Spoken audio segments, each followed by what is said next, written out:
Saludos, que el Señor les bendiga. Este es Wilfredo Alexis de Iglesia Podcast. Me acompaña por aquí Michael Cerezo de Ortopraxis Podcast y el pastor Gilberto Miguel Rufat, quien es un instrumento del Señor que nos ha acompañado. Muchos de ustedes lo han conocido por nuestra serie Los Últimos Días, una serie muy buena basada en escatología. Y ha sido muy interesante los temas que hemos tocado, pero la realidad es que el pastor no es únicamente un especialista del tema de escatología, sino que es una persona a quien Dios ha dotado en diferentes temas. Así que el tema de hoy es un poco distinto y va a ir en acorde con el último episodio que hemos transmitido, que es el del libro de las doctrinas de la gracia. Pero antes de comenzar por ahí, me gustaría ver si, Michael, si quieres dar un saludito por ahí a la audiencia. Seguro, después de tanto tiempo, regresamos de Qué nuevo bien. a sacar este espacio para, pues, quizás educar en medio de tanto desconocimiento y de tanta Sí. ignorancia, como dice el pastor Rufat. Creo fielmente que esto, pues, debe ser exclusivamente de los pastores, a su iglesia, a sus ovejas, pero en el contexto en el que estamos hoy, pues deberíamos utilizarlo a nuestro favor, ¿no? Así que dele me gusta, suscríbase al canal. Ahí en algún momento estaremos compartiendo las redes también del Pastor Rufat. Y hoy vamos a estar hablando acerca de un tema que ya el mismo pastor hizo un libro. Me parece que es el último que escribiste, ¿verdad? Uno de los últimos, porque también publicó el del preterismo total. Ujú. Dice Cierto. que... Sí, se llama Las Doctrinas de la Gracia, ¿cierto? Así se Eso es llama. así. Así que la diferencia de ese libro versus otros que quizás puedas adquirir es que en dicha obra el pastor pues saca una sección exclusiva donde pues presenta evidencia histórica sobre las doctrinas desde el primer siglo. No, porque muchas personas piensan que esto comenzó con Agustín de Hipona en el siglo V, y pues la obra está fantástica, así que le invitamos a adquirirla, y se va a estar dejando también la descripción o el enlace del libro en Amazon para que pueda escribirlo. Sin nada más que agregar, ahora sí, pastor, gracias de nuevo por su tiempo y qué bueno Definitivamente, pastor. estar aquí. Y ahí Saludos. sí, un saludito ahí a la audiencia. No, de nuevamente es una bendición estar con Michael y con Wilfredo. La realidad es que pues nada, me siento como en casa. Espero que los hermanos que nos están escuchando y que posteriormente nos podrán ver en audio, en video, puedan disfrutar y aprender. El propósito de este programa es poder compartir conocimiento con relación a las doctrinas de la gracia, no tanto como usualmente se hace, tal vez definiendo un concepto, yéndose solo por algunos pasajes tal vez, sino viendo una línea a través de la escritura, un hilo conductor, desde el primer libro de la Biblia. Así que vamos a tratar de estar basando el tema de la depravación total, la corrupción radical o la inhabilidad total, que tienden a ser los tres sinónimos que se utilizan o nombres que se le dan a esta primera doctrina, enfocándola principalmente en el Antiguo Testamento, para aquellos que puedan haber escuchado que esto es una cuestión paulina que se desarrolla en el Nuevo Testamento. Pues no, que es totalmente falso. El tema de la corrupción del corazón, la necesidad de la intervención de Dios en el corazón, inicia con el primer libro. Y eso es lo que esperamos poder desarrollar hoy, Dios mediante. Claro que sí. Así que como el pastor estaba comentando, vamos a estar discutiendo precisamente esa doctrina que usualmente se reconoce como la doctrina de la depravación total. Vamos a estar viendo, pues porque la realidad es que aún en los ámbitos reformados y en la iglesia en general hay mucha controversia al respecto y acerca de lo que la Biblia enseña al respecto. Sin embargo, ¿verdad? Me gustaría dejar claro que, como estaba mencionando Michael, esta obra que el pastor escribió, que vamos a estar compartiendo el enlace en la descripción, es un libro muy bueno porque pues resume estas doctrinas de manera bíblica y, ¿verdad? Como dice Michael, ¿verdad? Lo que ofrece también, me parece que es muy fácil de entender, está explicado de una manera muy sencilla, muy clara, muy directa. Así que pues si quiere tener algún tipo de conocimiento de manera global de las doctrinas, definitivamente lo recomiendo.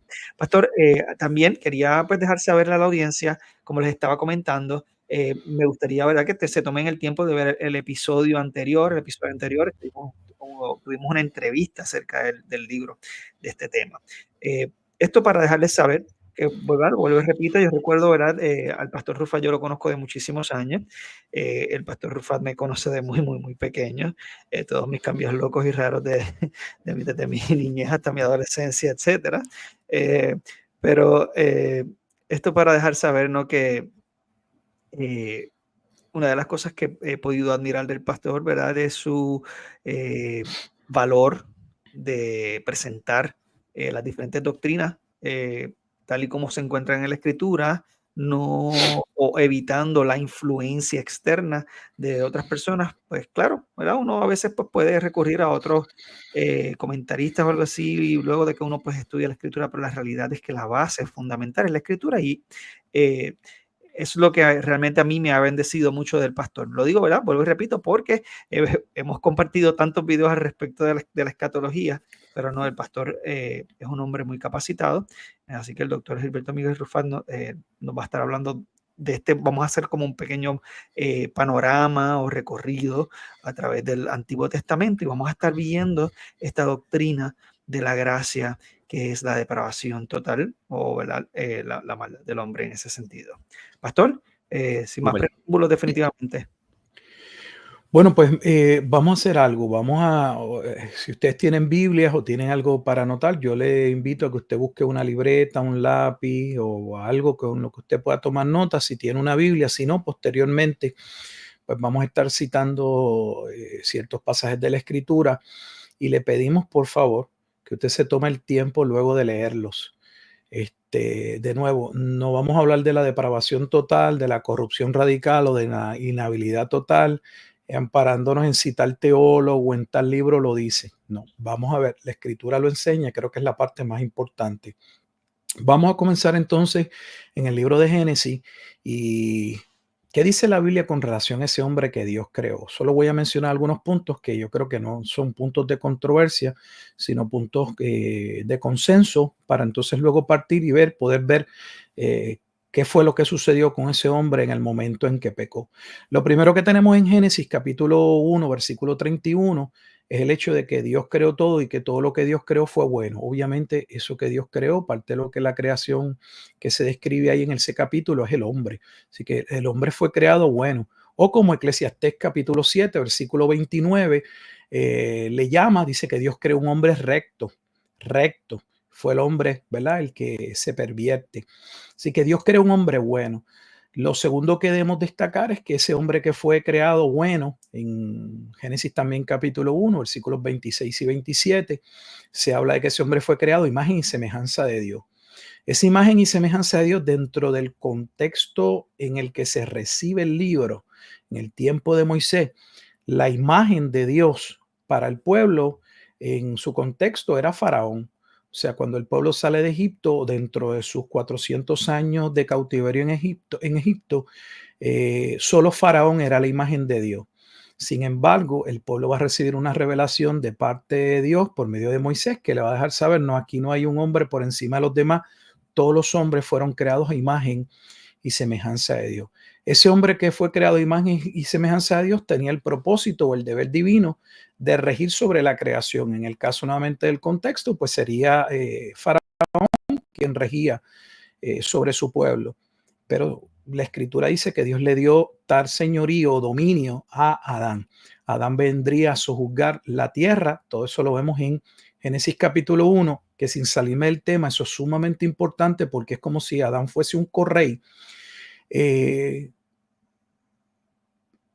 ¿Por qué es importante? Porque este correy, Adán, que va a caer y va a perder su reinado, posteriormente hay un segundo Adán, que es Cristo, que va a recuperar ese reinado y ya se empieza a mostrar el concepto de el reino y del rey a través de la escritura, que se puede ver en Salmo 8 y luego en Hebreos 2, pero no, eso puede ser materia para otro momento, otro estudio. Y lo otro que vemos, que nos muestra, por ejemplo, el Nuevo Testamento con relación a ese hombre que Dios creó, en Romanos capítulo 2, en el versículo 15, dice que ese hombre fue creado con una conciencia. Una conciencia que significa que más allá de la obra del Espíritu Santo, ese hombre sí sabía cuando estaba haciendo las cosas mal. Así que estamos dando solo unas pinceladas, unos detalles de ese hombre antes de la caída. Un hombre bueno, un hombre creado a imagen y semejanza de Dios, un hombre creado con la capacidad de sojuzgar la tierra, o sea, vendría a ser como un correy sobre la creación, un hombre recto, Eclesiastés 7:29, y un hombre con conciencia, según Romanos capítulo 2, versículo 15. Pero ¿qué establece la Escritura? Bueno, que ese hombre que Dios creó bueno y que Dios le dijo que podía disfrutar de la creación siempre y cuando lo obedeciera, sabemos que desobedeció a Dios. Vemos los efectos de la caída en Génesis capítulo 3, versículos 15 en adelante. Se detalla lo sucedido, las consecuencias de esa caída. Como parte de esas consecuencias estaría que la humanidad quedaría dividida entre los hijos de la simiente de la serpiente y los hijos de la simiente de aquel varón que nacería de la mujer. Significa que el mundo quedaría dividido entre los hijos de Dios y los hijos de Satanás. Ya la idea está claramente desde Génesis capítulo 3, por eso es que Juan no tiene ningún problema en decir que existen hijos de Dios, hijos de Satanás, que nosotros hoy no nos atrevemos a decirlo porque tenemos miedo a ofender a la gente, pero ese es el lenguaje que realmente la Escritura ya coloca desde Génesis capítulo 3. No hay gente intermedia. O somos hijos de Dios o no somos hijos de Dios. Y si no somos hijos de Dios, la Escritura nos coloca como parte de esa simiente de la serpiente, que no es otra cosa que hijos de Satanás. ¡Hijo del diablo! Los efectos de esa caída en el capítulo 3, como la Biblia ve en una revelación progresiva, no se ven todo. Casi lo que vemos allí es una cuestión de, bueno, pues el hombre se le haría con mayor dificultad labrar la tierra. Alguien podría decir, pues que la mujer entonces ahora cuando diera luz, pues iba a darla con dolores. Yo no creo que los dolores solo implique el dolor de la experiencia del parto, sino la experiencia del dolor de la crianza, más allá de la experiencia del parto. Por razón de que esos hijos que vendrían ya nacerían de una manera diferente. Vemos los resultados de la caída inmediatamente en el capítulo 4. Esa división entre los hijos de la simiente de la serpiente y de la simiente de la mujer no es un tema que se va a desarrollar posteriormente, no, inmediatamente se ve como resultado de la caída y tenemos un hermano dándole muerte a otro hermano. En otras palabras, que Abel representa dentro de la Escritura uno de los hijos de la simiente de aquel varón que vendría, y Caín como uno de los hijos de Satanás o de la serpiente.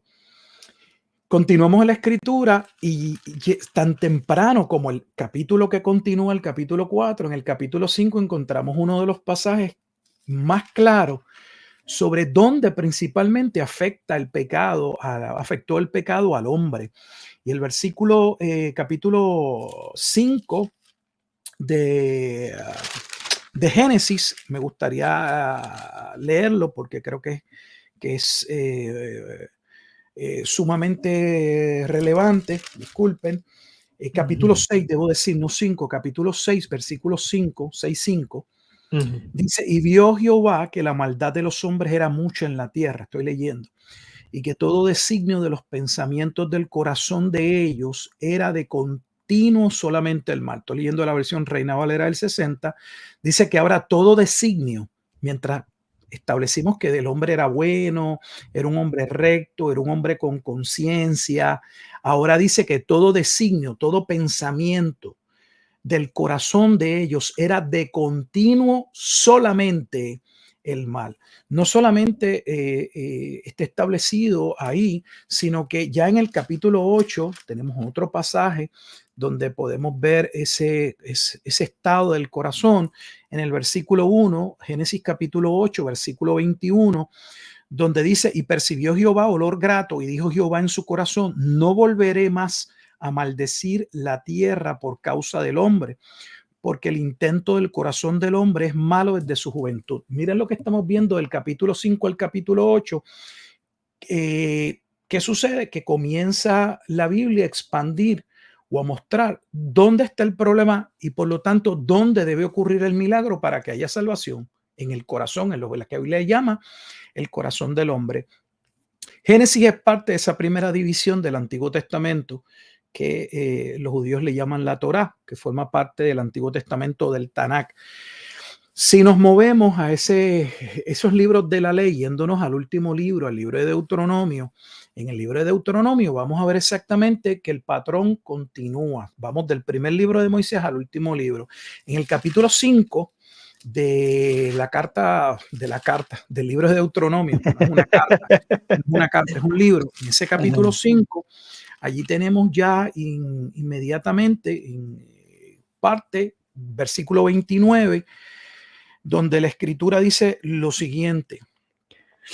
Deuteronomio, capítulo 5, versículo 29 dice, ¿quién diera que tuviesen tal corazón, que temiesen y guardasen todos los días todos mis mandamientos, para que a ellos y a sus hijos les fuese bien para siempre? Fíjese que dice, ¿quién diera que tuviesen tal corazón, que me temiesen y guardasen todos los días todos mis mandamientos? ¿Por qué? Porque Dios le está dando al pueblo que va a entrar a la tierra prometida este grupo de personas de 20 años para abajo, que son los que van a entrar, ya que el resto que no creyó que quedaría juzgado a perecer en el desierto.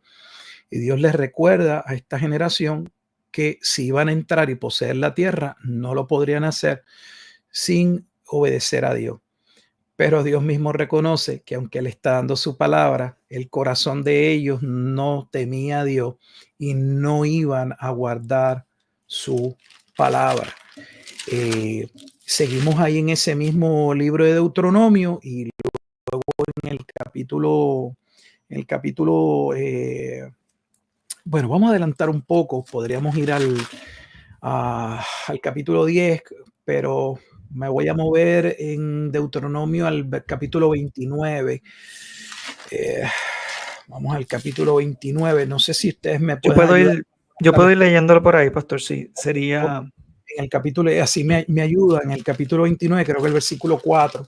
Sí, el 29:4 dice, pero hasta hoy Jehová no os ha dado corazón para entender, ni ojos para ver, ni oídos para oír. Vuelvo a repetir, pero hasta hoy Jehová no os ha dado corazón para entender, ni ojos para ver, ni oídos para oír. Fíjese nuevamente que el estado del corazón es tal, estamos en Deuteronomio y vamos a ver que esto se va a ampliar cuando lleguemos a los profetas. El estado del corazón es tal que en su estado caído, que no le permite al ojo, al hombre, aunque tiene ojos, poder entender, poder percibir, puede verlo, la grandeza de Dios. Y el cuadro claro es el pueblo que sale de Egipto. Ese pueblo que sale de Egipto todo el tiempo estuvo viendo milagros. Sin embargo, la escritura dice, especialmente en el libro de Hebreos, en la transición de Hebreos capítulo 3 al capítulo 4, que ese pueblo sería juzgado a morir en el desierto porque no creyeron. Y no creyeron a pesar de que vieron maravillas y milagros a través de esos 40 años. Así es que si usted cree que lo que la gente no ha visto son milagros y cuando vean los milagros van a creer que usted no tiene ni idea, no ha leído su Biblia, y ningún milagro va a llevar a un hombre a obedecer a Dios hasta que ese corazón no sea cambiado o regenerado. Así que algo debe ocurrir en ese corazón. En el capítulo 30, Dios le va a decir al pueblo que Él, y lo pone como un evento futuro, Él circuncidaría ese corazón.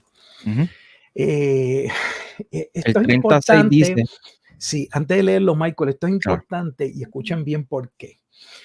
Porque En Génesis, capítulo 17, es el capítulo en el que Dios le da a Abraham.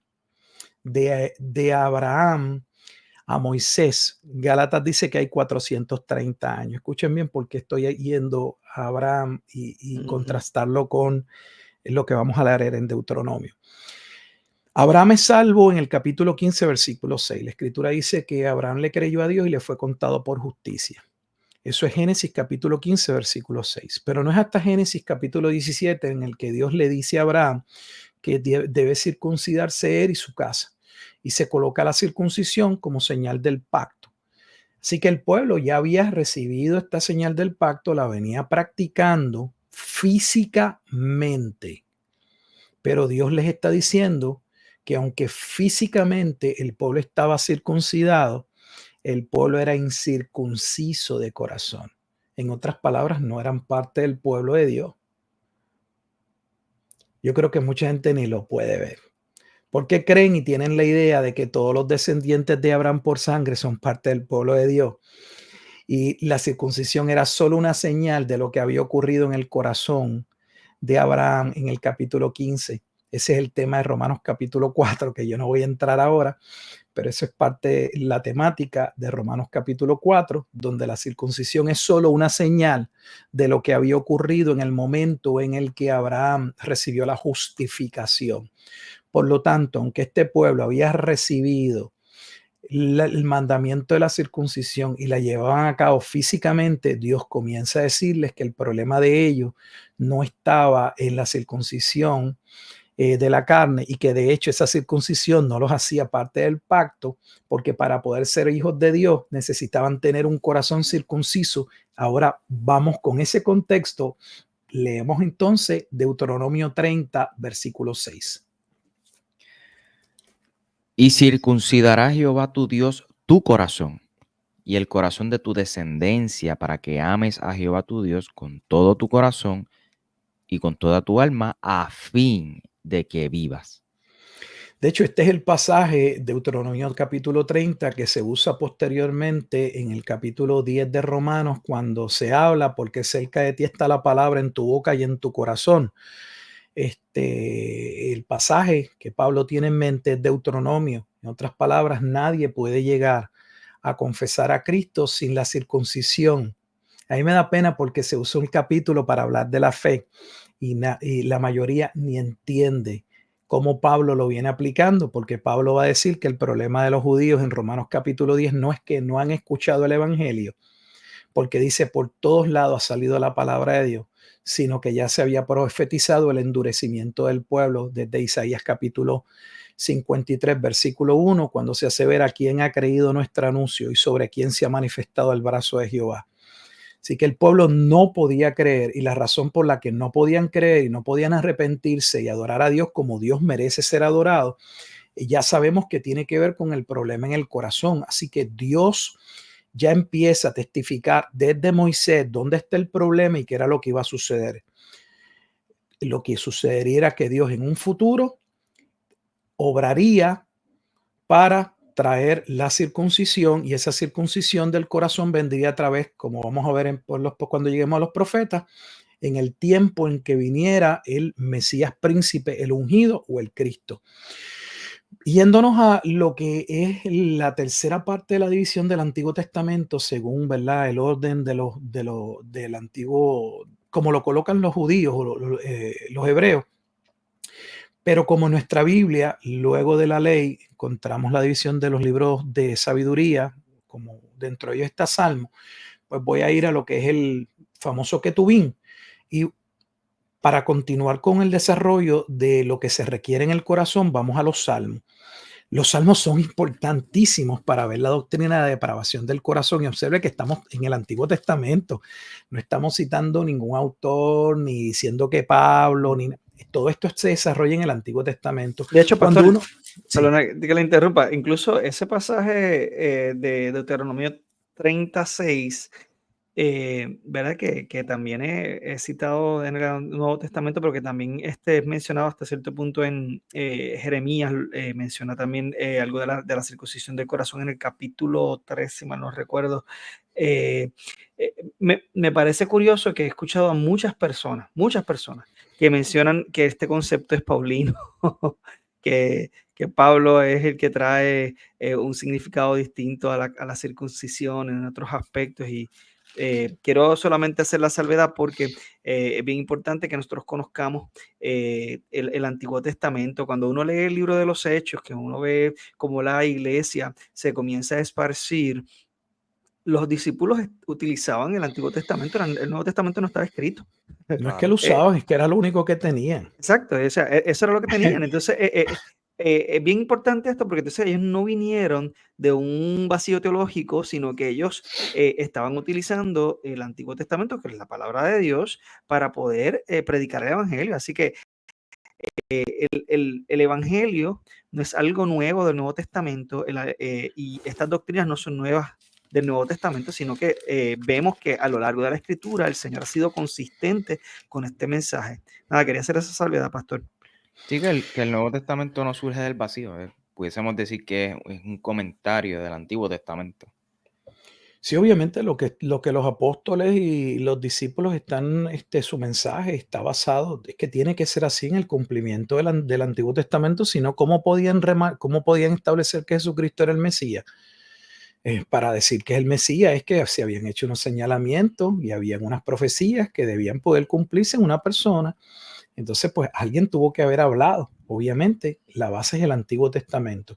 Y Cuando, eso, y perdón también de nuevo, pastor, es que he tenido tantas personas que me preguntan de momento, Wilfredo, pero es que yo no sé, yo no veo por qué un cristiano tiene que conocer el Antiguo Testamento.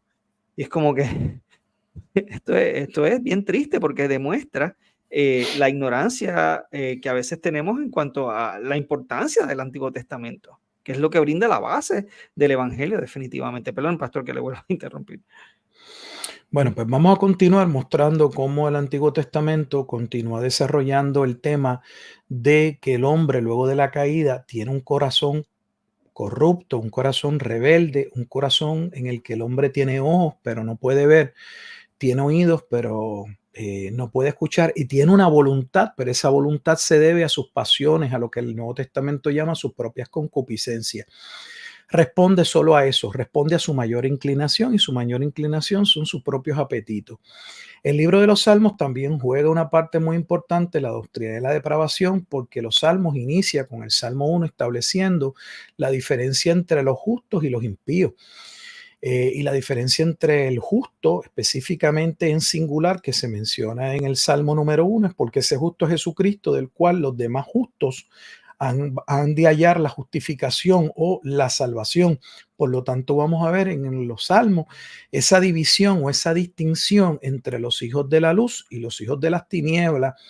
Y la razón por la que pues, David, entre otros, se quejaba no solo al ver su propio pecado, sino al ver cómo aún queriendo vivir y agradar a Dios, pues encontraba una gran oposición aún de parte del propio pueblo. ¿Por qué? Porque una parte de ese pueblo nuevamente se circuncidaba conforme a la ley su prepucio, pero eran incircuncisos de corazón. En otras palabras, no eran salvos.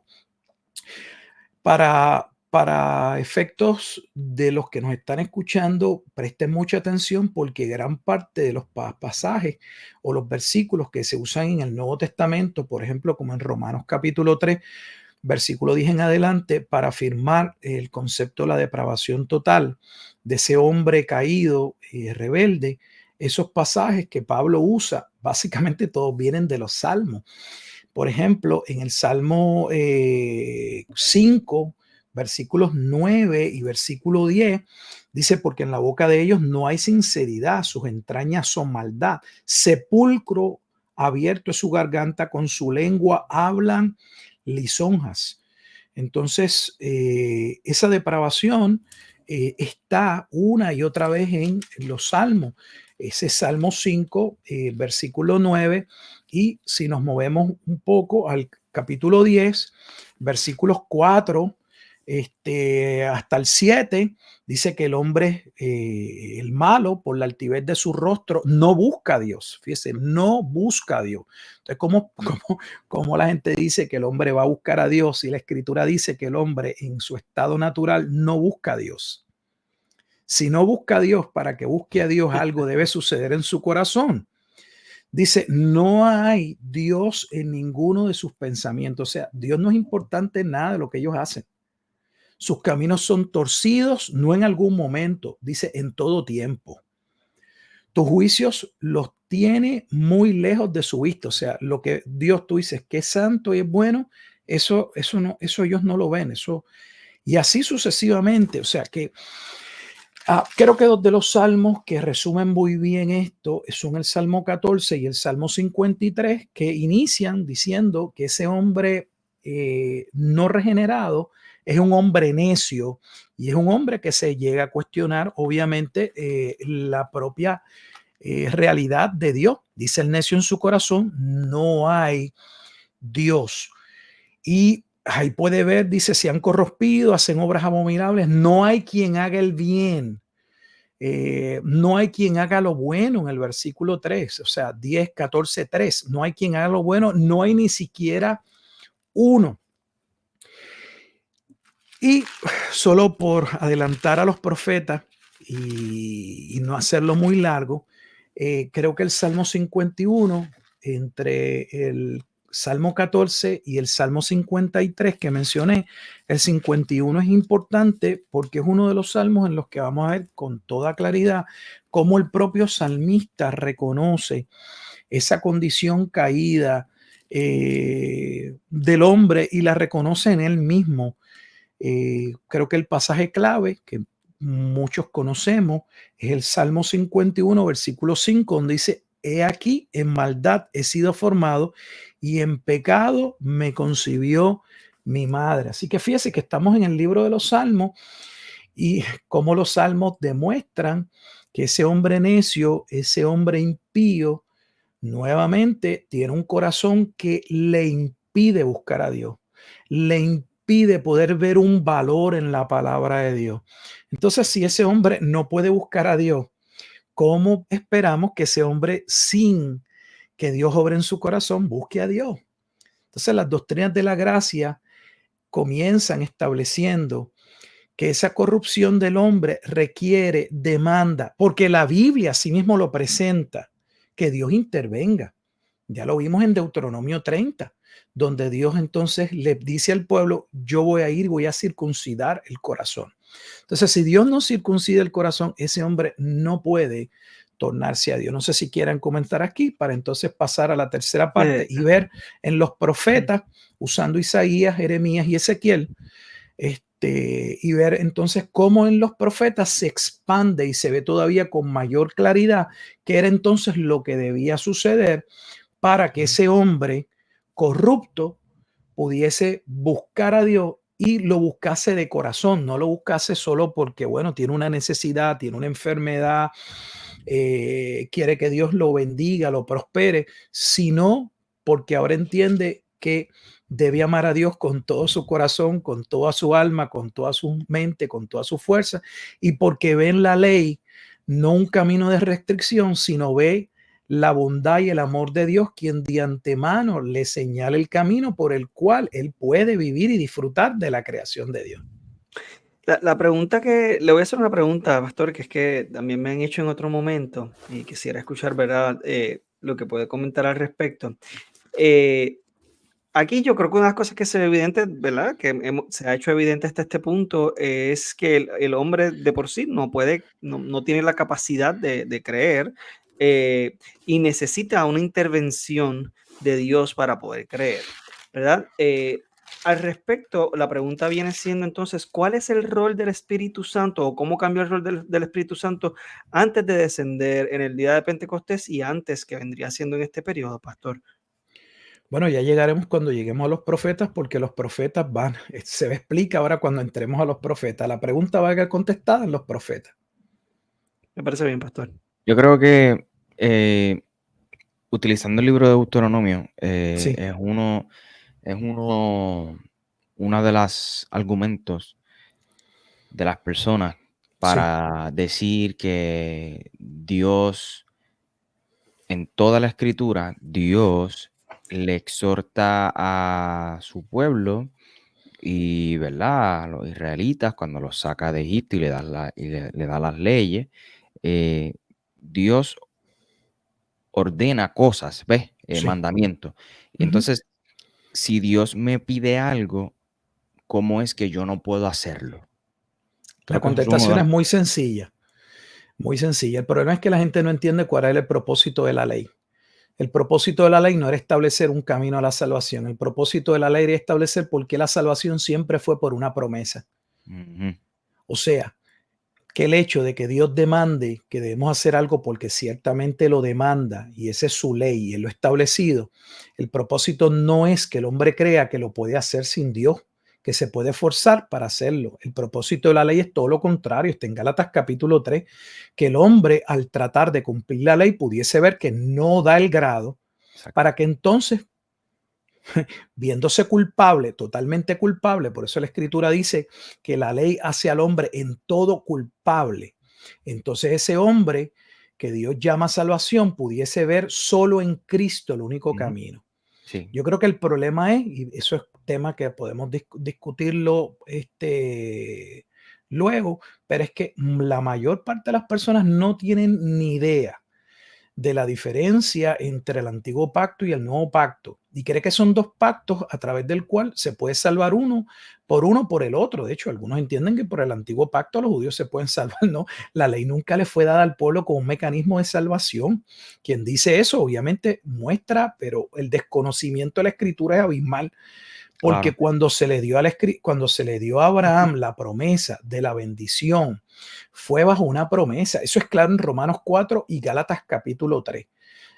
No hay salvación por medio de la ley. Por medio de la ley, el Nuevo Testamento dice que lo único que podemos encontrar es condenación. Porque es el propósito de la ley, condenarnos. O sea, el Ujú, propósito de la ley es mostrar nuestra condenación ante Dios.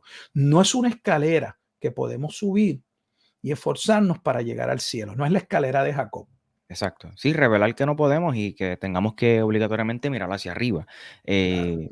En ese sentido, quería comentar también que,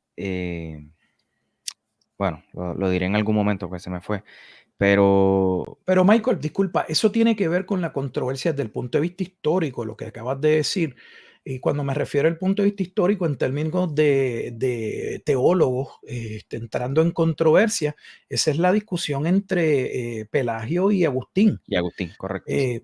Obviamente por las confesiones, eh, las oraciones, donde Agustín le pedía a Dios que la demanda de la ley le diera también a él la capacidad de poder obedecerle. Y Pelagio decía, pero ven acá, Agustín, si Dios te dice que tú hagas algo es porque tú tienes el poder para hacerlo. Y Agustín decía, no, Pelagio, tú estás bien mal. El hecho de que Dios diga que yo debo amarlo con todo su corazón, con todo mi corazón, con toda mi mente, con toda mi alma, con toda mi fuerza, Él no lo dice porque yo lo puedo hacer. Él lo Claro, dice para que yo entienda lo distante que yo estoy de lo que Él merece. Y por eso yo tengo que pedirle a Dios que con la ley me dé el poder para poder cumplir lo que Él mismo demanda. O sea que esta es una controversia antigua donde todavía tienes personas como Pelagios que no entienden el propósito de la ley y creen que la ley es una respuesta o es una declaración o una afirmación de que el hombre sí tiene la capacidad ujú, de poder obedecer a Dios y ser salvo. Es obvio que no claro. entienden. No, y ahora, usted comentando eso, recordé lo que quería comentar y era que básicamente, o sea, Dios es santo, y eso lo vamos a ver ahora en Isaías capítulo 6. 3 veces santo, único atributo que se repite 3 veces en toda la escritura. Dios no puede pedir otra cosa que no sea lo que es correcto, lo que es santo. O sea, Dios no te va a decir, desobedéceme. Dios te va a decir, obedéceme, porque Claro. Dios quiere el bien para lo suyo, para su creación. So, en ese sentido, no hace sentido, valga la redundancia, que Dios te pida algo contrario a su naturaleza, quién Él es. No, porque la ley no se desprende de algo externo, la ley se desprende del carácter de Dios. O sea, la ley no es otra cosa que el reflejo de la teología propia, de la naturaleza y los atributos de Dios. La ley no es algo aparte, o sea, la ley no la podemos ver como, bueno, este está el mundo y el mundo tiene la ley de gravedad o la ley, no. La ley no es algo aparte de Dios. La ley es un reflejo de quién es Él y Dios demanda que seamos y como Él estableció que fuéramos. Y si no somos de esa manera, la realidad es que estamos fritos. Y lo que pasa es que no lo entendemos porque nosotros nos concebimos como gente buena, que en ocasiones hacemos cosas malas, cuando es todo lo contrario. Somos gente mala, que en ocasiones mostramos esos rasgos de bondad de ese hombre creado a imagen y semejanza de Dios. Todo lo contrario. O sea, encontrar un hombre que entienda lo malo que es en nuestros días. De hecho, tienes pastores y tienes teólogos que ni lo entienden. Cierto. Bueno, ahora cuando veamos en los profetas, porque es que en los profetas se va a maximizar la necesidad de un Salvador. ¿Por qué razón? Bueno, pues porque luego de los Salmos, que básicamente estamos en el periodo de ese reinado, sabemos que ya con el cuarto rey, el hijo de Salomón, el reino de Israel se divide entre el reino del norte y el reino del sur. El reino del norte cae en el año 722, básicamente Babilonia llega al 605, 606 antes de Cristo, en el 586, 587, 87, 86, el primer templo de Salomón cae. Entonces, toda esta condición de la división del pueblo, la caída del reino del norte, la caída del reino del sur, es lo que lleva al pueblo, o sea, en esa angustia a entender, aquí hay algo que falta, estamos mal. Entonces, al agudizarse la situación con relación a la división del pueblo y a los juicios que habían acontecido por causa de la violación del pacto, entonces aquí viene el mensaje mucho más claro de Dios a través de los profetas de lo que debía suceder. Y lo que iba a suceder era, bueno, que Dios vendría en juicio, pero también traería salvación. Y voy a mencionar 3 profetas, no voy a entrar en los pasajes, solo los vamos a mencionar, pero es importante que luego usted, pues posteriormente los vea. El primer profeta importante para entender la doctrina de depravación total es Isaías. ¿Por qué Isaías? Bueno, porque Isaías es el profeta que Dios le va a decir cuando Dios dice a quién enviaré y quién irá delante de nosotros. Isaías dice, envíame a mí. Sin embargo, Isaías, Dios le va a decir que el mensaje que Dios le va a dar, el pueblo no lo va a querer escuchar. Y la razón nuevamente está en el corazón. Le dice, el pueblo tiene un corazón engrosado. Me refiero específicamente a Isaías capítulo 6, versículos 9 al 10. Ese corazón engrosado que necesita ser circuncidado. Ya vimos que Dios dijo que Él lo va a circuncidar desde Deuteronomio. Es descrito como un corazón en el que el hombre tiene ojos, nuevamente, pero no puede ver, tiene oídos, pero no puede entender, no puede escuchar, y tiene una voluntad, pero una voluntad que está cautiva de ese pecado. El hombre es reo del pecado, literalmente. En Isaías capítulo 44 podemos ver nuevamente ese corazón del pueblo, como ya se le había mostrado a Isaías en el capítulo 6, en el versículo 18. Isaías 44, versículo 18. Observen cómo dice, no saben ni entienden, no saben ni entienden. ¿Por qué? Porque cerrados están sus ojos para no ver y su corazón para no entender. O sea, el problema nuevamente está en el corazón. Ese corazón no circuncidado no les permite saber ni entender. Los mantienen en ignorancia y es imposible que con ese corazón lleguen a tener conocimiento. Por lo tanto, algo debe suceder y eso que debe suceder es lo que, pues posteriormente, profetas como Jeremías y Ezequiel van a decir qué significa el momento en el que Dios va a venir a circuncidar el corazón, tal como se estableció en Deuteronomio capítulo 30. Pero vamos a verlo en Jeremías, pero antes de llegar a la parte donde se nos va a decir cuál es la obra de salvación que va a venir de parte de Dios en el tiempo del Mesías, príncipe o el ungido, el Cristo, ya Jesús profetizado. En Jeremías es uno de los libros que yo les podría decir que si alguien quisiera hacer un estudio de la naturaleza caída, posiblemente es el Profeta donde mejor se describe ese estado del corazón del hombre. Voy a iniciar en Jeremías, en el capítulo 5, y no sé si alguno de ustedes quiera leerlo, el versículo 21, van a ver exactamente lo mismo de que se dijo en Isaías capítulo 6 y en Isaías capítulo 44. Ok. Bien. Versículo 21, 21, sí, dice lo siguiente. Oíd ahora esto, pueblo necio y sin corazón, que tiene ojos y no ve, que tiene oídos y no oye. O sea, fíjese que ni tan siquiera, no sé si hasta quien ha visto, Dios no está hablando de los gentiles. Dios se está dirigiendo a su propio pueblo y está diciendo que el propio pueblo de Israel no le conoce. Entonces, si esto es lo que necesita el propio pueblo de Israel, imagínense los gentiles. No es que los gentiles necesiten más, necesitan lo mismo. Es que el pueblo de Israel, aunque había recibido la palabra de Dios, eso no significa que por recibir la palabra de Dios eran parte del pueblo de Dios. Ese pueblo del antiguo pacto recibe la palabra de Dios, pero nuestro problema es que suponemos que todos ellos son el pueblo de Dios porque Dios los sacó de Egipto. Pero es que Dios los sacó de Egipto y la Escritura dice que no eran creyentes los que Dios saca de Egipto. ¿De dónde nosotros concluimos que porque Dios los sacó de Egipto eran creyentes? Porque Hebreos capítulo 3 al 4 dice que no eran creyentes y que de hecho fueron condenados a morir en el desierto como ejemplo para nosotros de que sin fe es imposible agradar a Dios, como se establece en Hebreos. Es imposible ser salvo sin fe, pero esa fe no puede provenir de un corazón incircunciso. Algo debe surgir en ese corazón para que haya salvación. En Jeremías capítulo 6, en el versículo 10, no sé si alguno de los dos puede leerlo. Aquí tenemos otra referencia de la dureza del corazón. Sí. Jeremías capítulo 6, verso 10. Pongo por aquí. Dice: ¿a quién hablaré y amonestaré para que oigan? He aquí que sus oídos son incircuncisos, no pueden escuchar. He aquí que la palabra de Jehová le es cosa vergonzosa, no la aman. Yo no sabía que se había hecho no sé, un sticker de mi persona, que de hecho quedó bien gracioso y me gustó. Dice, ¿qué es lo que no se entiende? O sea, ¿qué es lo que no se entiende? Porque él lo dice, ahí está diciendo que una persona incircuncisa no entiende, no puede entender.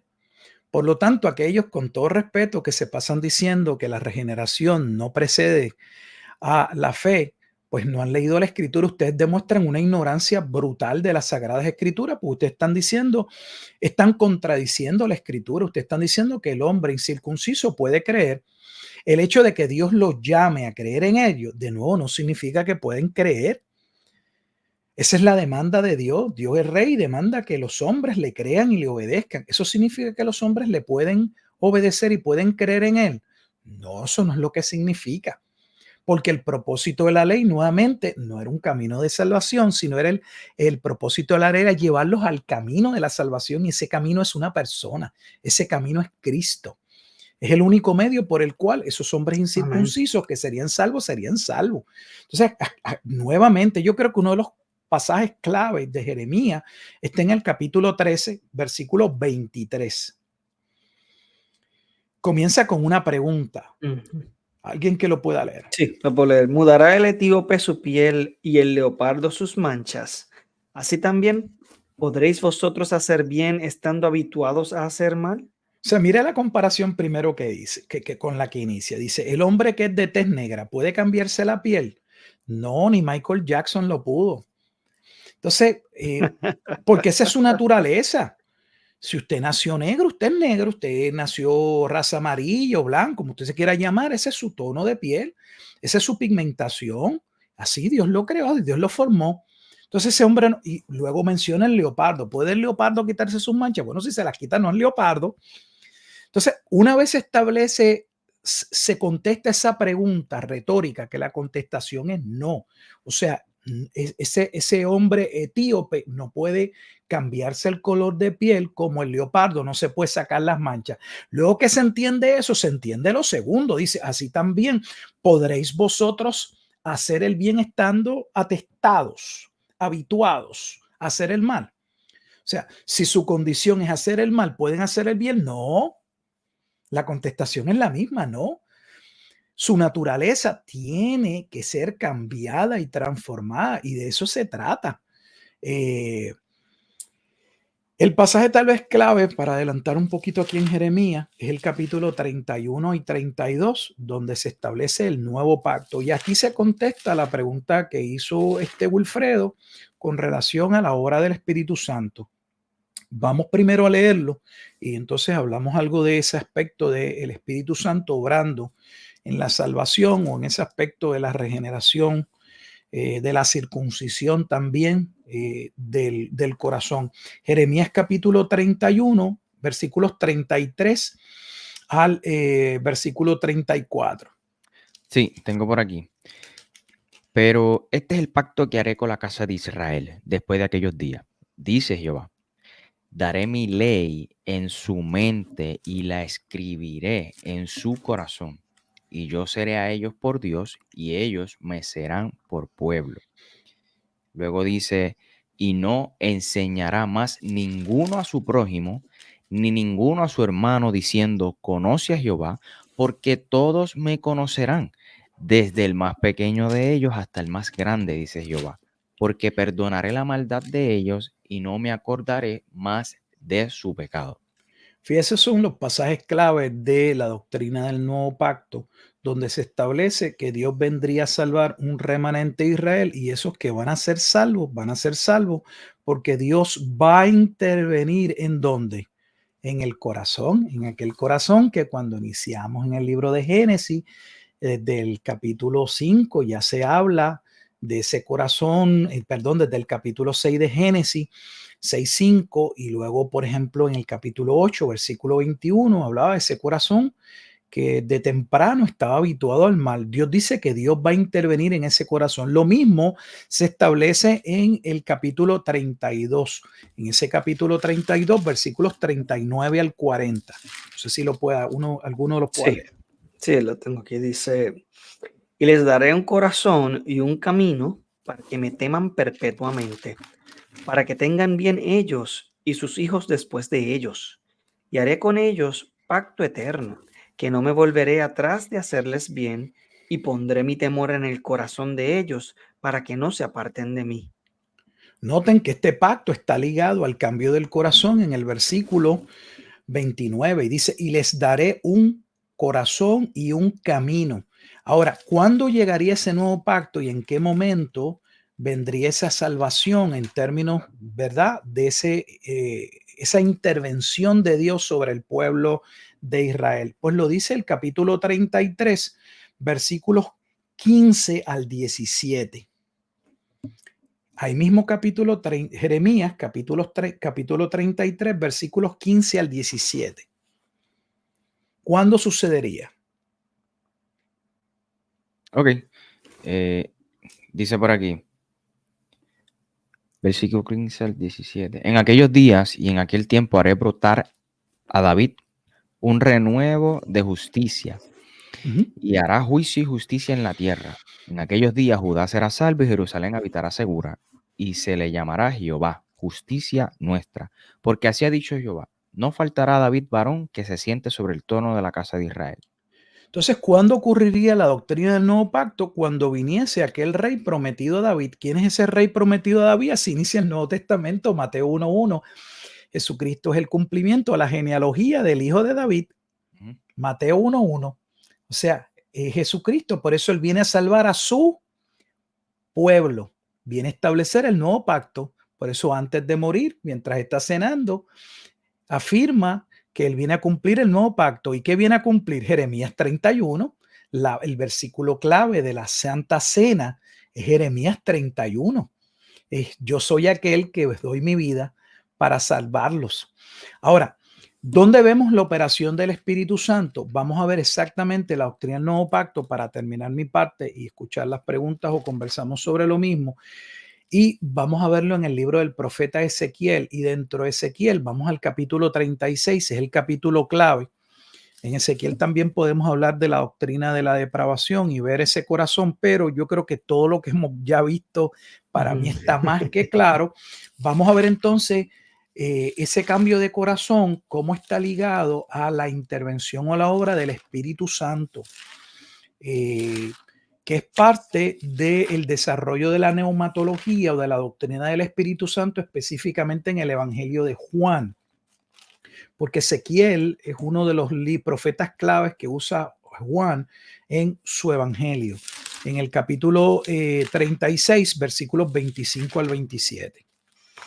Por aquí lo tengo y dice, esparciré sobre vosotros agua limpia y seréis limpiados de todas vuestras inmundicias y de todos vuestros ídolos os limpiaré. Os daré corazón nuevo y pondré espíritu nuevo dentro de vosotros y quitaré de vuestra carne el corazón de piedra y os daré un corazón de carne. Y pondré dentro de vosotros mi espíritu y haré que andéis en mis estatutos y guardéis mis preceptos y los pongáis por obra. Cuando inicia la lectura en Ezequiel capítulo 36, en el versículo 25, esparciré sobre vosotros agua limpia. Este es el pasaje de base de la conversación de Jesús con Nicodemo, donde en Juan capítulo 3, Jesús le va a decir a Nicodemo en el versículo 5, de cierto te digo que el que no naciere de agua y del Espíritu no puede entrar en el reino de Dios, porque se está hablando de la doctrina del nuevo pacto o los hijos que llegarían a ser parte del reino y llegarían a ser parte del reino por intervención de Dios y por la obra del Espíritu Santo, regenerando esos corazones. Entonces no podemos entender la doctrina del nuevo pacto, entender la salvación sin entender que todo esto fue profetizado. ¿Y dónde está el problema? El problema está en el corazón del hombre. ¿En el corazón del hombre por una falla de Dios? No, porque comenzamos el programa estableciendo que Dios creó, según Génesis capítulo 1, versículo 31, un hombre bueno, que según Eclesiastés capítulo 7, versículo 29, era recto, y un hombre con conciencia, según Romanos capítulo 2, versículo 15, creado a imagen y semejanza de Dios, según Génesis 1, 26 y 27, como un correy o un mayordomo que debía tomar y sujetar la tierra, según se desprende de ese mismo capítulo 1 de Génesis. Entonces, ese hombre con todas esas cualidades llamado Adán cae, y ese pecado, la Biblia dice con toda claridad que ese pecado pasó a todos los hombres. Uno de los pasajes más claros para ver por qué ese corazón está en todos los hombres, ese corazón ya corrupto, depravado, donde el hombre tiene ojos para ver, pero no ve, ojos para escuchar, pero no puede escuchar, tiene una voluntad, porque la doctrina reformada no niega que el hombre tiene una voluntad, pero una voluntad que no es libre. Esa voluntad está inclinada al mal, esa voluntad persigue sus propios deseos, pasiones, apetitos, sus concupiscencias. Es esclavo de esa voluntad. O sea, ese hombre decide sobre diferentes aspectos, pero no tiene la capacidad de decidir sobre la salvación porque no la desea, no la quiere y no la puede querer porque en su naturaleza humana él rechaza la luz. Eso está establecido en Juan capítulo 3, que tal vez sería un buen tema para otro, un estudio. De hecho, estoy escribiendo un libro que casi no he hablado de ese libro, pero el libro más reciente o el libro que estoy trabajando con él es un libro sobre Juan capítulo 3, solo Juan capítulo 3, porque me parece que es el capítulo más mal interpretado, donde se dicen una cantidad de... se hace una serie de aseveraciones sin tomar en cuenta el contexto antiguo testamentario, como acabamos de ver aquí. ¿Cómo llegamos a Juan 3? Bueno, llegamos de Ezequiel capítulo 36. Por eso es que cuando Jesús está hablando con Nicodemo, le dice, oye, pero tú eres maestro y tú no sabes de lo que yo estoy hablando. Obviamente Nicodemo no sabía lo que estaba hablando, como muchos que hablan de Juan capítulo 3 que tampoco saben cuál es el contexto y de lo que Jesús está hablando. Jesús está hablando del momento donde Dios vendría a intervenir en el corazón para que hubiese salvación. Por eso no se puede ser un hijo del reino.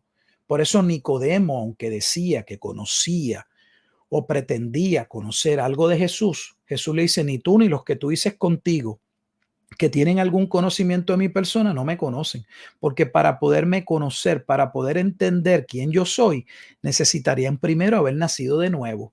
Y Nicodemo no había nacido de nuevo. Y si no había nacido de nuevo, no podía entender. Y si no puede entender, ¿cómo puede creer?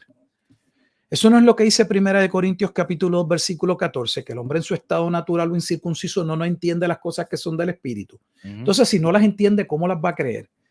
O sea, necesitamos que nuestra fe sea una fe que no entre en inconsistencia, una fe que sea inteligente. No podemos decir una cosa y luego contradiciéndonos diciendo otra cosa. La Biblia es clara, una vez más, desde el libro de Génesis, que por causa del primer pecado los hombres cayeron de ese estado en el que Dios los había creado y ahora están habituados solamente al mal. El hombre requiere no de esfuerzo para obedecer a Dios y ser salvo, que sería el camino de la ley, porque la ley no le fue dada al hombre para ser salvo por medio de ella, sino para descubrir en el intento y en el ejercicio de obedecer a Dios que él no tiene el corazón, ni la actitud, ni el deseo de seguir a Dios y que sus mandamientos le son gravosos. Y para que aquellos que en la gracia de Dios vendrían a ser salvos, esa ley, como establece Gálatas capítulo 3, fuese el ayo, el esclavo que dirigiese a los hijos de Dios a Cristo. Y usted que lo mencionó, uno de los pasajes que más claro presenta definitivamente la obra del Espíritu Santo, ¿verdad? La pregunta que le había traído es porque la he escuchado tantas veces y quería, ¿verdad?, que usted la aclarara también. Es ese mismo 1 Corintios capítulo 2, creo que presenta muy bien que es necesaria la obra del Espíritu Santo para poder entender las cosas que son del Espíritu, las cosas que son el Evangelio en general. Y me parece que esto es cuando vamos viendo que hemos visto, punto, a lo largo de prácticamente todo el Antiguo Testamento, cómo es consistente la condición del ser humano luego de la caída y cómo es importante y necesario que haya una intervención de parte de Dios para que el hombre pueda responder, primero para que pueda entender y luego responder al llamado de Dios. O sea que es algo que no surge de nosotros naturalmente, por eso Lutero le llamaba pues la esclavitud de la voluntad, definitivamente. Claro. Pablo lo dice claro en Gálatas capítulo 2, versículo 21, dice, si pues, a través de la ley pudiera hacer la justicia, pues bien, pero si fuese así, entonces, ¿para qué murió Cristo? Yo creo que la gente ni entiende que la propia muerte de Jesucristo implica que el hombre no tiene la posibilidad de salvarse, que requiere de la intervención de Dios. Es que está en la Escritura. Lo que no nos permite ver las Escrituras es, número uno, lo hemos dicho, el que no se puede entender las Escrituras sin la obra de Dios. Pero también sucede que hay personas que aunque hayan nacido de nuevo, sus ideas preconcebidas, sus suposiciones, lo que le enseñaron, o no sé, el querer defender su doctrina. Mire, el cristianismo hoy está tan fragmentado que la gente dice creer cosas cuando ni tan siquiera se han tomado la oportunidad de leer la Escritura. Si ustedes miran lo que estamos haciendo hoy, aunque fue un ejercicio sumamente pequeño y corto, es una demostración no de brincando de pasajes en pasajes, ni de cita de libro, sino permitiendo que la propia Escritura demuestre, nos diga cuál es la condición del hombre y qué es lo que el hombre requiere. ¿Qué es lo que no se entiende? De verdad, ¿qué es lo que no se entiende? Porque la Escritura claramente afirma que el hombre necesita la circuncisión del corazón. De hecho, ni tan siquiera la estaba en el Antiguo Testamento apuntando a los gentiles, directamente al pueblo de Israel. O sea, Dios le está diciendo, ustedes están perdidos. Ustedes no lo entienden, ustedes han tomado la ley y creen que por medio de la ley ustedes son salvos, ustedes no son mi pueblo con ese corazón, ustedes necesitan una intervención del corazón. Entonces, si esa es la condición en la que se encuentra el pueblo de Israel, ¿cómo luego usted puede decirle a un gentil que él tiene la capacidad por sí solo de él circuncidar su corazón y que él puede decidir por sí mismo la salvación sin entrar en contradicción con la Escritura? Y eso que no hemos visto, que nos tomaría un programa ver cómo se interpreta Isaías capítulo 6, que es magistral en el Nuevo Testamento, porque es obvio y claro que todos los pasajes en el que se cita el profeta Isaías en el capítulo 6, todos claramente destacan que si Dios no obra en el corazón, no hay salvación. Punto. No se trata si usted le gusta, si usted... Es que eso es lo que enseña la Escritura y yo no puedo entender qué generación de cristianos son las que tenemos hoy, que la Escritura dice lo que dice, pero dice, no lo dice. Porque si usted puede probar que alguno de los versículos que mencionamos lo estamos jalando por los pelos, estamos estirando el bubble gum, la goma de mascar, para que cuadre, para que se ajuste a lo que, pues yo lo puedo entender, pero no, son pasajes que hablan claro y que hay una secuencia lógica donde profeta por profeta establece que a menos que surjan en el corazón, ese hombre no puede ver, no puede entender y no quiere responder. Que dicho sea de paso, es exactamente lo que dice Juan capítulo 3. Pero como esa no es la parte del capítulo que le prestamos atención, porque lo dice el capítulo 3. Dice, porque todo aquel que hace lo malo aborrece la luz. Esa es la condición del hombre caído. Y no viene a la luz. ¿Cómo usted le dice a la gente que pueden venir a la luz? Aquí dice que no viene a la luz. Y dice por qué no quiere venir a la luz. Para que sus obras no sean reprendidas. Entonces, si va a venir a la luz, algo debe ocurrir. Jesús lo dijo, debe nacer de nuevo. Entonces, el nuevo nacimiento es algo que se inventaron los reformadores o las doctrinas de la gracia, que debe surgir antes. De hecho, aprovecho para aclarar a los disparateros que hay en las redes sociales, que se pasan diciendo que los que proclamamos las doctrinas de la gracia nos hemos inventado una salvación donde las personas sin arrepentimiento y sin fe son salvas, y que eso ustedes le llaman la regeneración. Permítanme corregirlos, amados hermanos. Si van a hablar, muestren al menos conocimiento. La regeneración habilita el corazón para que surja arrepentimiento y fe. La fe reformada no establece que el hombre robóticamente, Dios le toca el corazón y es salvo. Lo que la Biblia dice es que los que han de ser salvos, Dios cambia el corazón para que al escuchar el evangelio ahora tengan ojos para ver, oídos para escuchar, y esa voluntad que no quería ceder a Cristo ahora pueda ceder a Cristo. Nosotros no negamos, la Biblia no niega que el ser humano responde en un verdadero arrepentimiento y en una fe. Lo que negamos es que el verdadero arrepentimiento y la verdadera fe pueden surgir de ese corazón no regenerado. No es lo mismo. Entonces, si van a hablar, hablen con propiedad. No hagan afirmaciones por presumir de que entienden temas que es obvio por lo que hablan, que no entienden. Se los repito con amor para que entiendan. La regeneración implica que Dios habilita el corazón de aquellos que llama salvación para que al escuchar el evangelio, porque tampoco pueden ser salvos sin el evangelio, porque Dios determinó, según 1 Corintios, salvar a los que va a salvar por la locura de la predicación. Pero aquel evangelio o aquella palabra que le caería en oídos sordos, ahora no cae en oídos sordos, porque al Espíritu Santo obrar en el corazón, esa palabra tiene efecto y lleva al hombre verdaderamente al arrepentimiento y a la fe, que llamamos conversión, para ser salvo. Entonces, si no saben algo, primero estudienlo. Entonces, luego díganos qué es lo que está mal. La contradicción la tienen ustedes, porque ustedes hablan de que el ser humano con un corazón no circuncidado, que acabamos de leer por todo el Antiguo Testamento, que ese hombre no puede escuchar y no quiere entender y no puede seguir a Dios, que ese hombre con ese corazón incircunciso puede buscar a Dios y que él se va a arrepentir por él mismo y que él va a creer al evangelio. El problema lo tienen ustedes, porque ustedes están diciendo que el hombre puede venir a salvación sin que Dios intervenga y que es luego que el hombre toma la decisión que nace de nuevo. Si me pueden hacer un mapa para yo entenderlo con toda honestidad, háganme el mapa para yo llegar ahí. Cuando Porque tú yo no entiendo.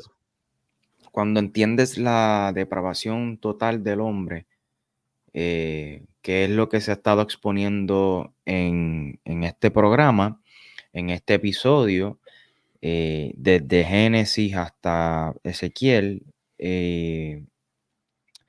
cuando entiendes esta doctrina, puedes comprender que precisamente el hombre no puede ser salvo por sí mismo, necesita de la intervención de Dios.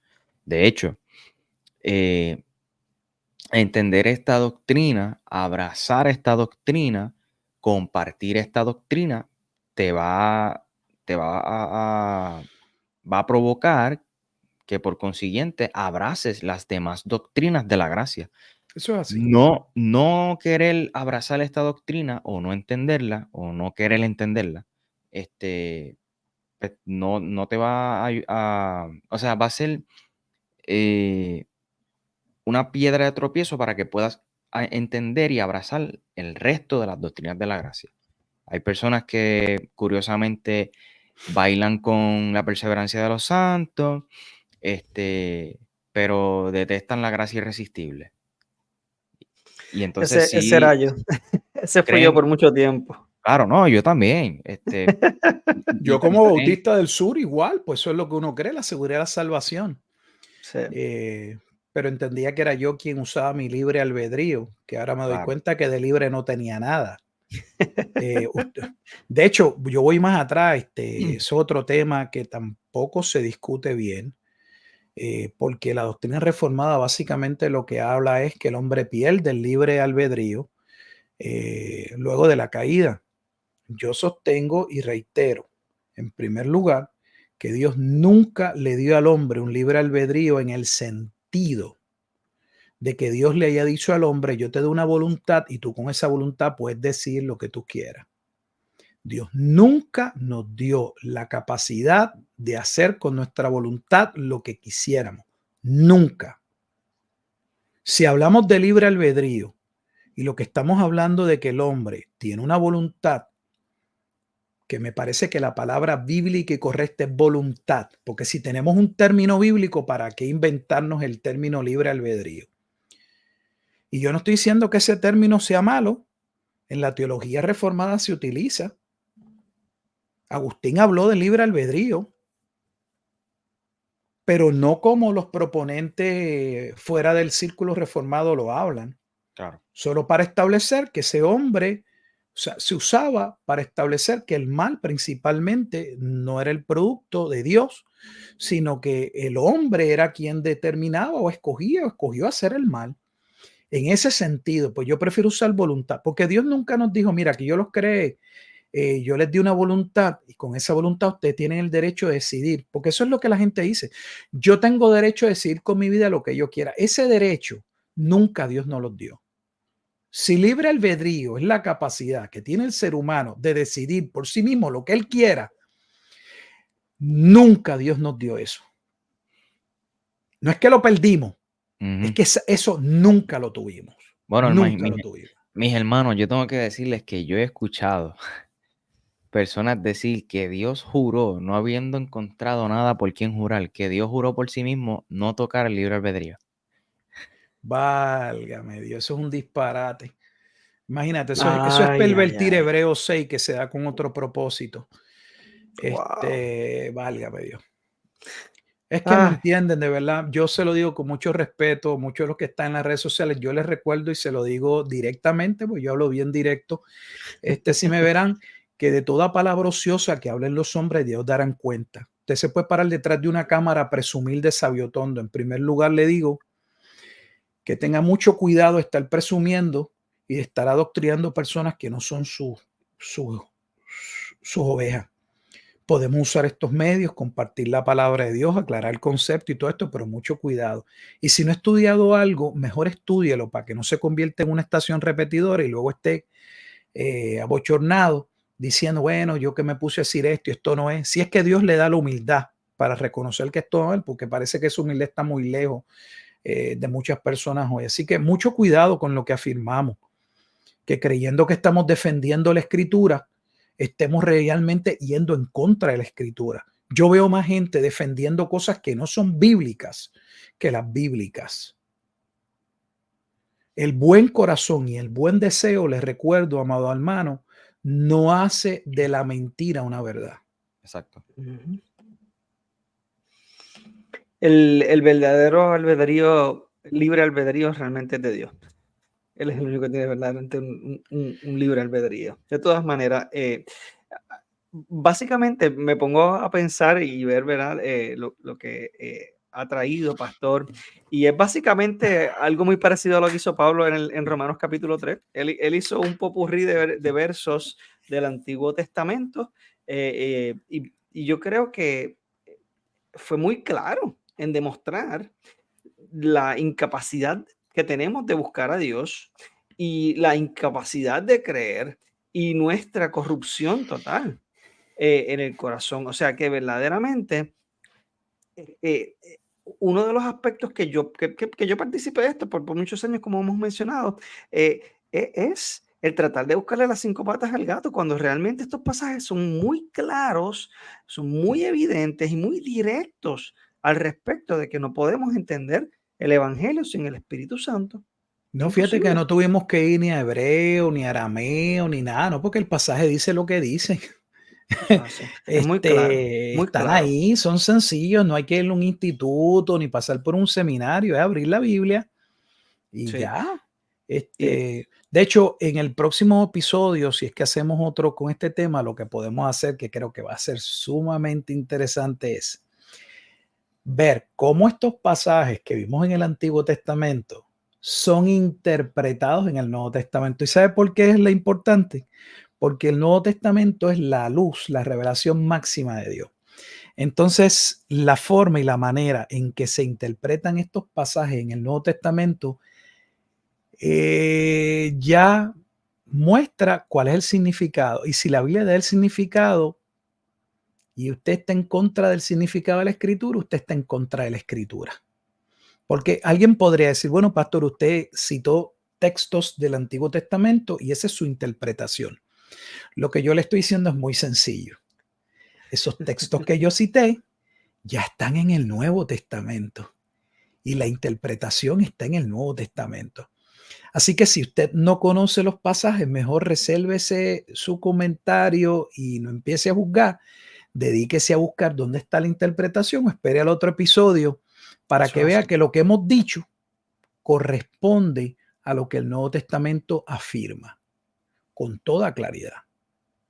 Súper, No súper. se lo pierdan, mis hermanos. Definitivamente el próximo episodio vamos a estar conectando estos pasajes con la revelación culminada en el Nuevo Testamento, que es una revelación progresiva, pero la realidad es que yo no sé, para mí es tan claro, ¿verdad? Pero pues volvemos a lo mismo, ¿no? Lamentablemente, pastor, las personas le buscan las 20 patas al gato y pues porque esta palabra, la raíz, significa esto otro y la raíz de lo otro y pues Sí, sí. manipulan los idiomas de una manera en la cual muchos de ellos no saben ni siquiera qué rayos están haciendo, pero nada, esos son otros 20 pesos también, como decimos acá en Puerto Rico, pero anyway. Pastor, muchas gracias, como siempre, definitivamente por Seguro. tomarse este tiempo Gracias, pastor. para compartir y aclarar esta doctrina muy importante, muy lamentablemente he escuchado hermanos que profesan ser también reformados y no entienden completamente tampoco cómo la escritura desde Génesis presenta esta doctrina. Y me parece que volvemos a lo mismo, es muy claro. Hermanos, hace el ejercicio de estudiar estos pasajes, de buscarlos en su contexto. Como siempre decimos, sea responsable en el estudio de la palabra, haga como los bereanos, y revise las escrituras. Que nosotros aquí no hemos acudido a ningún comentarista, no hemos acudido a ningún teólogo, hemos recurrido a la palabra inspirada por el Espíritu Santo y es la regla de fe que nosotros utilizamos para poder regir nuestra doctrina. Antes de que se vayan, voy a estar ahora compartiendo las redes sociales. Creo que si comparto el video se sigue escuchando. Verifico por aquí, me escuchan, ¿verdad? Sí, Sí. sí. Ok, súper. Esto cambió un poquito, qué bueno. Bueno, Orthopraxis Podcast, este es mi podcast personal. A mí me consiguen en Instagram como Michael J. Cerezo, en Facebook Orthopraxis Podcast, igualmente en YouTube y Spotify. Al pastor Gilberto Miguel Rufat lo consigues en YouTube. Puedes escribir el pastor Rufat así, corto, y vas a conseguir todo el material de él. Su podcast en Spotify como Abramos la Biblia, y entonces tienes el Instagram Gilberto Rufat y Gilberto Bessi Rufat el Facebook. Iglesia Podcast en Instagram y Facebook. están como Iglesia Podcast y igualmente en el canal de YouTube y Spotify. Así que vayan allá y suscríbase al canal del pastor, que tiene muy buenos estudios sobre este y otros temas. Así que, pastor, de nuevo, gracias, Wilfredo. Nos comunicamos para el próximo episodio. ¿Cómo que no? Claro, como sí. Fuego y no pentecostal. Pastor, Ay, un chiste santo. jocoso. Me Sí. dicen que el libro que está escribiendo de Juan capítulo 13 va a llamar La salvación de todo el mundo. Ese está bueno. Ese está bueno. Ese está bueno. Ay, señor. Bueno, hermano, espero que nos sintonices para el próximo episodio. Espérenlo porque definitivamente viene calientito también. Así que espero que se hayan gozado, que hayan aprendido algo nuevo. Y humildemente les decimos, hermanos, nosotros hacemos esto para la gloria de Dios, porque todo es para su gloria y únicamente su gloria. Dios les bendiga, hermanos, y gracias por su sintonía. El Señor les bendiga. Bye bye.